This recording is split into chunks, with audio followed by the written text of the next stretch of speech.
Hi guys! Walang katapusan pag-grocery na naman po ng aking asawa dito. Katatapos ko lang din pong mag-work. Actually, yung work ko sana ngayon hanggang alas 5. Isa yung sa Toy from Steph. Tapos diretso sana ako dun sa store. Kaso, wala man mga tao doon na magbili-bili pa. So sabi ko sa mga katrabaho ko doon, mag-uwi na ako kasi wala mang masyadong customer. Tapos 3 kami doon sa store. Ay, grabe ka, pogi.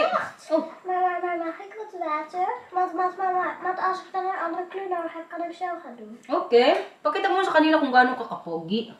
Hello, everyone! Ilang taon na ikaw? Yes.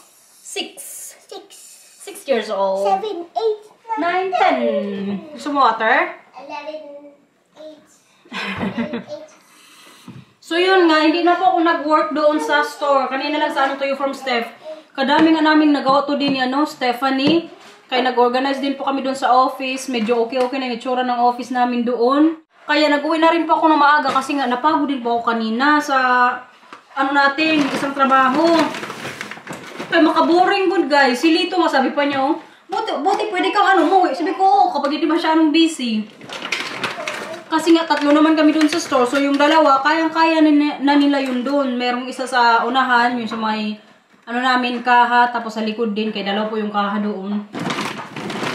Bahala na walang bayad guys. Importante makapagpahinga din po ako. Pinag-iisipan ko na nga kaninang umaga na kung magdiretso pa ako sa store. Pero kayo, natuluyan nga na hindi ako mag-work doon. Kaya wala mang masyadong customer. Boring kasi guys, pag walang pumapasok, tapos magantay-antay ka lang. Sabihin pa natin bayad naman yun, pero kahit gusto ko po kasi lagi akong busy, lagi akong may ginagawa. Ang ginagawa ko nga minsan sa store, alam nyo, pag wala talaga, wala customer, ko yung mga damit doon. Medyo gumuk-gumuk ba, para tupi-tupi ulit. Mga gano'n lang, para may gawin lang po kami doon sa store. So yung mga grocery pala ni Marcel, kay kararating lang din po nila, sinundo si Matthew at Camila. Nabili na naman siya ng egg, kay yung itlog po namin sa bahay, kabilis maubos. May chicken, ito palaman. Favorite na palaman ni Lito, kaya binili naman po ni Marcel. Tapos may kamatis, oil. Buti bumili siya ng isa. Kaya kailangan ko ng extra, hindi ko yun siya sinabihan. Buti na lang, naisip niya magbili. Tapos yogurt, tinapay, mga palapalaman, ham. Tinapay ulit guys. Tapos itong milk po para sa kape, kapag may ibang kape dito. Kaputi mo dyan. Nag-uoily ka na. Kumusta ang trabaho? Kalmado. Inulam mo kanina yung tirang sinigang? Oh, meron pa nga dyan, hindi ko naubos. Ay, pero may karne pa. Baka sabaw lang naman tinira mo. Parang isa pa siguro.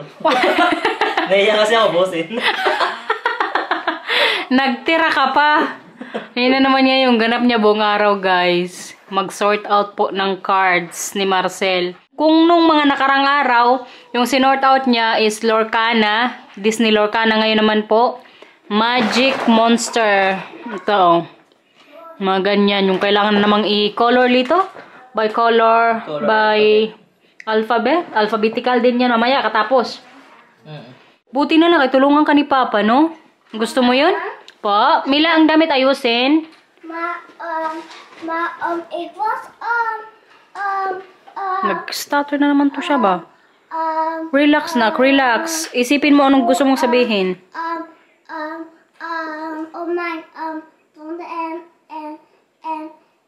Op mijn lip gevallen.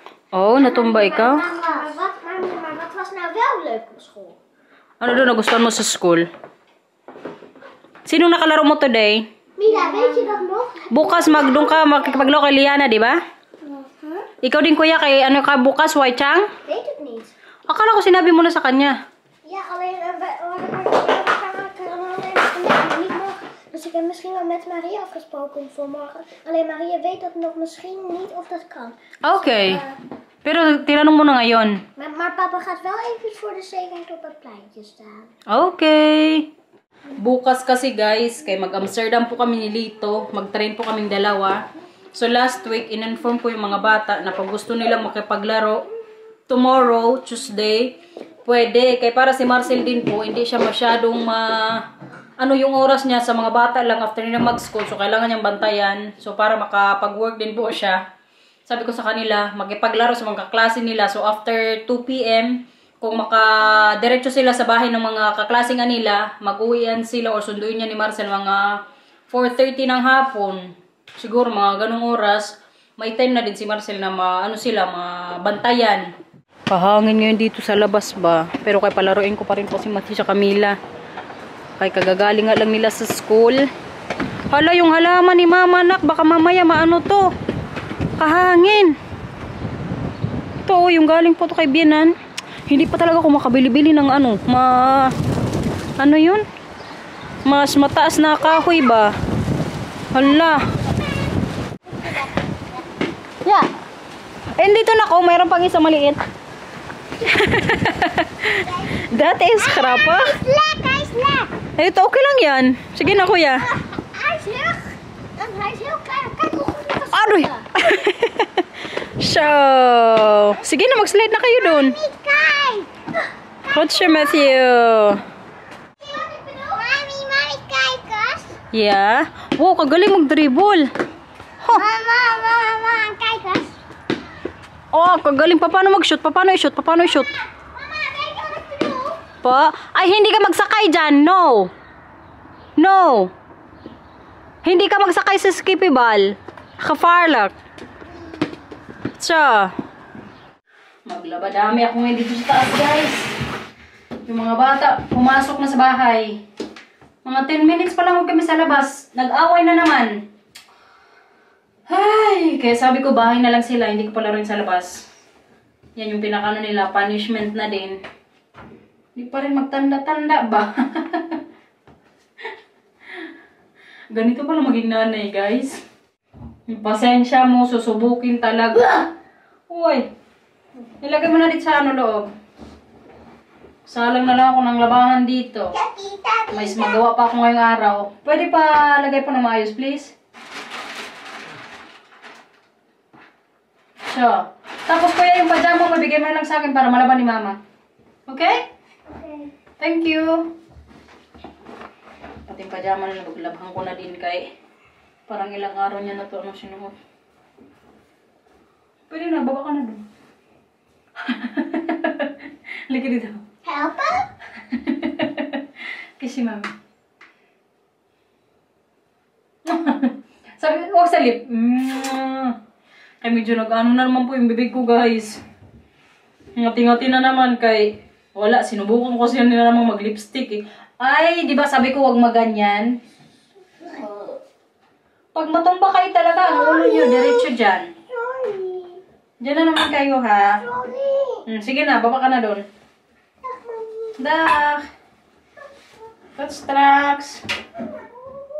Kalaki na ni Matthew, guys. Magsa 7 na yan siya. Mag-start na nga yan siya minsan mag-dahilan. Yung mag-ano niya din sa side niya ba. Pagalawa, nagagalit na kami Marcel, nag-away sa Lunimila. Mag-explain yan siya kasi ganito. Palaki na talaga ng palaki ang aking kuya. Ay! Nao siya! Bakit ako sa kanila? Nagmanihays na to. Hi! Uy! Gulat naman ako sa'yo. Andito lang akong baranda. Ipakita ka sa kanila dito. Mawala lang ako niyan sa baba. Hanapin ako na itong dalawang to. Pagkatapos ko dito mamaya, magsalang ng mga labahan na. Doon ako sa taas ha. Kaya magtupi din ako mga damit nyo. Okay? Okay. Huwag na kayo mag-away ni Kuya, please. Pwede? Huwag na kayo mag-asaran. Okay? Lift lang ha? Okay. So, mag-okay yan sila pero kaya maya-maya niyan. May marinig na naman ako niya magngalingal. Mommy, Po. ik was op school ook lief bij Matthew geweest. Good show. Isip, pag may sasabihin ka, isipin mo tapos tsaka mo sabihin, okay? Okay. So, kasi nag-worse na naman po ngayon yung starter ni Mila. Nung mga ilang taon to siya, nag-stutter na po talaga to siya. Pero siguro mga a year ago na nga ata na medyo nag-better na po yung pag-ano niya, bigkas. Ngayon, as in, grabe po yung stutter niya ni Mila. Minsan parang ako maawa sa kanya. Ang iniisip ko, parang gusto ko siya ipa-speech therapy ba or yung mga expert po dito na magtulong sa bata para magtuloy-tuloy ngayong pag-ano. Kasi di ko alam kung anong trigger sa kanya na wala na talaga yung pag-stutter niya as in. Pero parang mga few weeks ago na parang worst talaga. Wala ako sa anak ko guys, kaya baka mamay magbully sa school. Okay na to.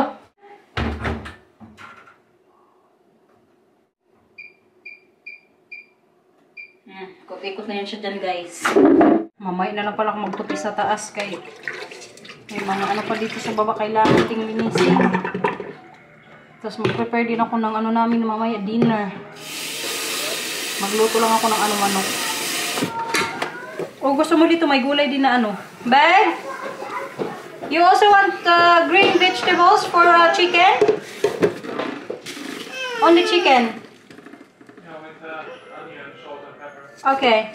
Mami! Oh, ano yan? Mama, ik voel met je mag ik Mama, met je zei nee. No, bigyan lang kita ng popcorn. Okay? O ano kay Tito Lito, kunin mo. Ito, bigyan mo nga ng popcorn, please. Yan yung turunan niya. Luto na tayo ngayon ng ulam dito, guys. Simpleng ulam lang po ngayong gabi. Chicken, tapos lagyan ko lang ng ano onion tsaka garlic. Ganyan lang din kasi yung luto. Gustong luto ni anong Marcel. Tapos lagyan ko din siguro mamay ng ano, paminta. I-ano ko din sana nga eh, chicken with minodo. Pero kaya wala man tong ano, buto-buto. Mas gusto ko po kasi yung may buto-buto para may linisin ako. Eh si Marcel, pag magkain to ng mga ganito, kailangan walang buto. O pag isda, walang mga tinik-tinik para hindi na siya mag-ano, hiwa-hiwa pa. Gusto niya, ready to ano agad, subo. Nanonood pala ko ngayon ng ano, sa Netflix. Napanood nyo na guys yung Secret We Keep. Eh, pinapanood ko din po yan ngayon. Parang sa Denmark ata yan siya na movie. Yan yung mga Pinay po na nag-abroad dito sa Europe para maging kasingbahay, kasambahay. Tapos yung Pinay parang pinatay siya. Pero kaya nasa episode 2 pa lang po ako. Pero hindi po siya documentary ah. Parang movie lang din. Na nangyayari din po sa totoong buhay. Parang ano lang din, 6 na episodes. Hala, ang kanin pala, buang. Wala dito yung tagasain ko ng kanin. Kaya nandun po ngayon si Lito. Tapos yung mga bata sa labas. Si Matthew at Camila kasi gusto rin magbisikleta. Andun na naman po sinamahan niya. Kanina kasi Lito, alam niyo, sabi niya, sayang no, hindi ako makapag-stay dito. Kaya gustong-gusto niya po talaga dito manirahan. Kalaking chance sana na si Lito makaipon talaga kung nandito siya. Kasi dito man siya sa amin magtira. Tapos yung mga bata, full time na sa school. Tinatanungan niya, okay lang ba kay Marcel kung halimbawa dito na ako manirahan? Oo naman. Sila binan nga, kahit sila binan gustong-gusto po nila nandito si ano Lito. Ay sila nga sa akin pa nagpilit na magpunta ako sa ano City Hall. Natanungin daw doon kung ano yung chance na pwede dito sila manirahan. Kaya kung sa titirahan lang, walang problema. As in, pwede po dito siya sa bahay. Hindi pa rin ako nawalan ng pag-asa. Sabi ko sa kanya, pag nasa Pinas na, mag-aral pa rin po siya ng Dutch na language. Kaya yan din po yung isa sa kailangan niyang gawin. Sabi ko, kailangan mo ma-motivate. Kasi ako nga dati, ganyan din ginawa ko. Kailangan ko matuto din mag-Dutch kung makakapag-apply siya ng ano din, residence permit sa mga darating na taon or sa hinaharap ba. Kaya yan po yung kailangan sa mga gusto magpunta sa Netherlands. Mag-aral kayo ng Dutch guys para magdugo pang ilong nyo. Kaya mahirap ang Dutch. Pero kaya kahit kano kahirap, alam nyo, kapag gusto nyo ng isang bagay, magagawa nyo yan. Kaya ako, hindi din po ako nawawala ng pag-asa na si Lito walang araw dito na rin po manirahan. Maghanap din po talaga ako ng mga ano, kumpanya dito. So nagsuggest dyan na mag-ano na lang daw student visa. Guys, hindi namin kukunin yung option na yan kay kamahal. Alam niyo ba kung halimbawa si Lito, kukuha namin ng student visa tapos kami yung sponsor niya. Ang kailangan namin mayaran yearly, 10,000 euros. Diba? Kalaking ano na po niyan. Gastos. Tsaka, kung kaya naman namin makahanap ng ano, sponsor para sa kanya. Mga kumpanya dito, agencies. Dami lang kaya pinima dito sa Netherlands. So, totoo lang. Samantala dati nung nag-move po ko dito sa Holland, siguro 7 years ago, grabe good ang guys, culture shock. Iyak pa ako ng iyak nung time na yun. Kaya mag-isa lang ako dito. Tapos si Marcel nun may work. Siguro mga 2 weeks. Iyak ako ng iyak. Kaya na homesick nga. Pero kay si Marcel din po, ginawa niya lahat para ma-feel at home din po ako dito sa Holland. Tapos yung mga biyanan ko, grabe pa kababait, ka-supportive. Kaya mabilis din po akong nakapag-adjust dito. At ang nangyari pa guys, mabilis din po akong nabuntis. Kaya nag-move ako dito, wait lang, kaya maingay itong natin, grade po. Kasi alam nyo, lumipat po ako dito sa Netherlands, o nagpunta dito para manirahan na nga for good. 2018, February 7 yun, tanda ko pa ha. So nung nag-move na nga ako dito, syempre na homesick. Pero kay mabilis nang nakapag-adjust kasi bukod sa si Marcel nga ginawa po lahat para hindi ako mag-iyak-iyak pa. Naalala ko pa. Ang ginawa niya dati ang iPhone ko nga dati. Alala ko tuloy, wait lang. Kwento ko din sa inyo to. So ang isa po sa ginawa niya para malibang ako talaga, yung gawin niya talaga lahat. Binilhan ko daw ko ng bagong iPhone. Kaya yung iPhone ko po dati nung nagdating ako dito sa Netherlands 2018. Very luma, iPhone 5 ata. Binilhan niya gud ako iPhone, iPhone 8 ata yun, yung pinakauna-una kong iPhone dito sa Netherlands. Tapos yung binili ngayon ni Marcel. So isa yun sa ginawa niya para maging happy pa siguro ako. Na yun nga, ipoprovide niya sa akin lahat para lang ma-feel at home. So, diba, kay may bagong iPhone na. Hala, kay the next month noon, March. Nalaman ko good na buntis ako. Mabilis po akong nabuntis. Dito kung kayo ilagay kay against the light. Dagdag na naman yun sa reason. Na mas lalo po akong malibang. Yung may makausap na din ako, yung sa tiyan ko, si Matthew, mga ilang weeks pa lang yan. As in, kinakausap ko na po yan siya, kaya syempre, first baby, di ba? So yun, kaya mabilis din po ako nakapag-adjust. Tapos kilabi na naman, nung nag-move nga ako dito, ang ginawa din naman nila, kaysa kami po ni Marcel, di ba, sa Pilipinas kami kinasal. Ang ginawa naman nila, kaya hindi po sila nakauwi sa Pilipinas, nagpa-party po sila dito, kasama yung mga colleague ni Marcel, pamilya nila. Sila ang arrange sa isang restaurant na yun nga, para ma-celebrate din yung kasal namin ni Marcel dito na sa Netherlands. Kahit hindi na kami dito nagpakasal. Kumbaga party lang ba? Second party. Nag-arrange po yan sila binan. Para nga siguro din na ma-feel at home ako na very welcome talaga ako dito. Ganong ba? Ginawa nila. Tsaka yung relationship ko din po talaga sa mga binan ko as in, parang ko na din nga talagang nanay at tatay, lalong-lalo na si Papa. Tawag ko dyan minsan, may partners in wine. Kaya kaming dalawa lang po, nagiinom ng wine. Tapos pag napunta ko sa bahay nila, kaya mag-isa lang po yan siya, nagiinom sa bahay nila. Pag mag-wine siya. Pero pag andun ako, dalawa kami. Kaya sa mga gusto ko din pong mag-abroad, ihanda yung sarili nyo guys, kaya nandyan yung culture shock. Tapos lalong-lalo na kung yung bansang yan may language. Halala ko pa dati nung nag-usap-usap sila Marcel, tapos yung pamilya niya Dutch. Pag uwi ko namin sa bahay, grabe yung iyak ko. Nagalit ako sa kanya. Bakit ka mag-Dutch? Hindi ako makaintindi. Iyak ako nag-iyak. Ang ginawa ni Marcel. In-enroll po ako sa school din dito. Nag-aral din ako habang buntis ako noon kay Matthew guys.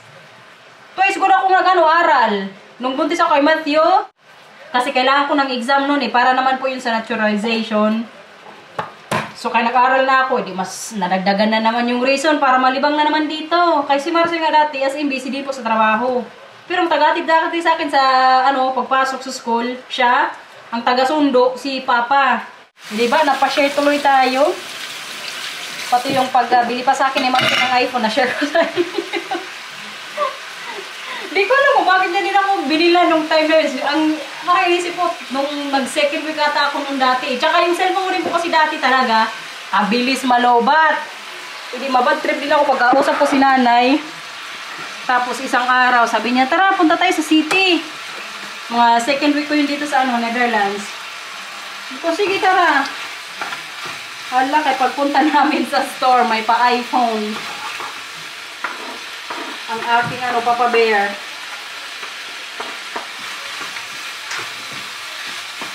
Kaya syempre, ginagawa ko din po lahat para masuklian din yung kanyang mga binibigay sa amin. Sa pamamagitan ng yung pag-alaga sa mga bata, bahay, mga anik-anik. Sana nga lang hindi kami magbago sa isa't isa. Kaya minsan pag nag-away kami, alam nyo, ang naisip ko mag-uwi ako sa Pilipinas. Tsaka very normal siguro tong mindset natin ba ng mga Pinay na may mga asawang foreigner tapos sa abroad. Pag mag-away, mag-uwi ako sa Pilipinas. Doon ko lang po naisip na gusto kong mag-uwi pag may mga pinag-aawayan kaming dalawa. Pero yung mga away namin parang mga simpleng bagay, good lang. Ako nga lang minsan yung parang maggagawa ng dahilan para mag-away din kami. I mean, pag mabilis ako magalit, syempre, mabad trip din yan siya. Yung dapat hindi ko man ikagalit, nagagalit ako. Yan po yung ayaw niya. Tapos na, Mila. Siya po yung naglagay ng mga dito. Kutsara. Kaya gustong tumulong. Kadami good dyan kanina. Finish na. Palagay na po sa lagayan natin ng mga hugasan. Inutusan ko na, guys. Kay muntik na naman sila mag-away dito ni Matthew sa badminton. Po. Kutsa. Kabila, Paura, kabila. Show. Yan. Tapos ganyan. Tama, Sarah po. Tapos dito po. Sarah. Thank you, Mila. Layfor, thank you. Gusto niya kasing mag-badminton din kanina. Magaling ni Matthew Tagalog, guys. Alam niyo yan, sabihan mo lang si Tito Lito. Opo, Lito, kadalawa daw kayo ni Mila. Yung babae ko kasi ayaw patulong. Ayan, Yan na. Mataas. Magaling na si Matthew mag-badminton, guys. Yan po yung gusto kong matry niya muna para yung kamay niya. Ala.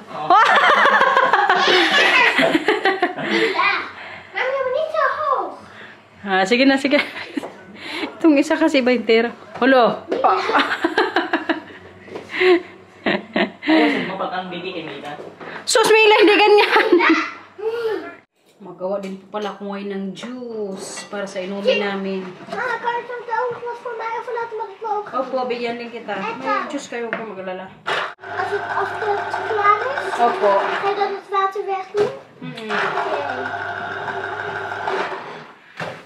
Nasobrahan na naman sa kabusugan, guys. Kaya nasobrahan din po yung mga kailangang linis na naman dito sa kusina. Si Lito, pinakit ko na naman po sa taas. Sabi ko na lang dito maglinis para makapagpahinga na naman ulit siya. Kaya di kasi naman niya kanina yung mga bata sa labas. Sabi sa magpahinga siya. Hindi siya nakapagpahinga sa kwarto niya o sa higaan niya. Minsan kasi natutulog po yan si Lito sa hapon. Ako dati natutulog lang ako paghapon nung si Mila tsaka Matthew maliliit pa. Sinasabayan ko po yung pagtulog nila sa hapon. Pero kaya nung hindi na sila natutulog na dito is fair. Kung baunan mo kuya, kayo hugasan na ni Mama. Kuya. Okay. Mama, Luto? Fruit. Fruits? Walang fruit. Tapos na kumain. Anong fruit? Hindi na makain. Tapos na. Yung baunan mo? Opo, dito na. Good job.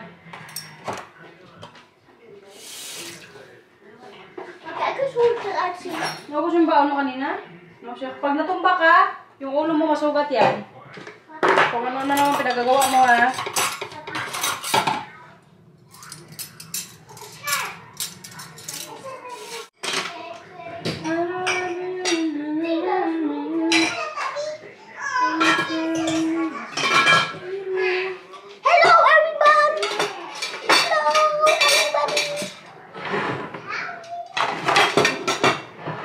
Hello everybody! Sa vlog ka nagsabi? Oh.